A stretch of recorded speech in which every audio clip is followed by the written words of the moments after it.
പാലക്കാട് പുതുനഗരത്ത് വീടിനുള്ളിൽ പൊട്ടിത്തെറിയിൽ കേസെടുത്ത് പോലീസ്. അനധികൃതമായി സ്ഫോടക വസ്തു സൂക്ഷിച്ചതിനും ഉപയോഗിച്ചതിനുമാണ് കേസ്. മനുഷ്യജീവന് അപകടം വരുത്തുക എന്ന ലക്ഷ്യത്തോടെയാണ് സ്ഫോടക വസ്തുക്കൾ സൂക്ഷിച്ചതെന്നും എഫ്ഐആർ. കൂടുതൽ വിവരങ്ങളുമായി അജിത് ബാബുവാണ് ചേരുന്നത്. അജിത്, ഇപ്പോൾ എങ്ങനെയാണ് നടപടികളുമായി പോലീസ് മുന്നോട്ട് പോകുന്നത്?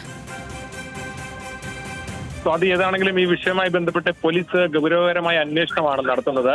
അതായത് ഏറ്റവും പ്രധാനമായും അനധികൃതമായി സ്ഫോടന വസ്തു സൂക്ഷിച്ചതിനും ഉപയോഗിച്ചതിനുമാണ് നിലവിൽ കേസെടുത്തിരിക്കുന്നത്. എക്സ്പ്ലോസീവ് സബ്സ്റ്റൻസ് ആക്ടിലെ വകുപ്പുകൾ ചുമത്തിയാണ് കേസ്. ഈ പൊട്ടിത്തെറിയിൽ മാങ്ങോട് ലക്ഷംവീട് നഗറിലെ ഷെരീഫിനും സഹോദരി ഷഹാനയ്ക്കും പരിക്കേറ്റിരുന്നു. അതിൽ ഇത്തരത്തിൽ ഷെരീഫ് ഇപ്പോൾ തൃശൂർ മെഡിക്കൽ കോളേജിൽ ചികിത്സയിലാണ്. ഹക്കീമിന്റെ അയൽവാസിയായിട്ടുള്ള റഷീദിന്റെ പരാതിയിലാണ് നിലവിൽ കേസെടുത്തിരിക്കുന്നത്. നിലവിൽ ആരെയും പ്രതി ചേർത്തിട്ടില്ല.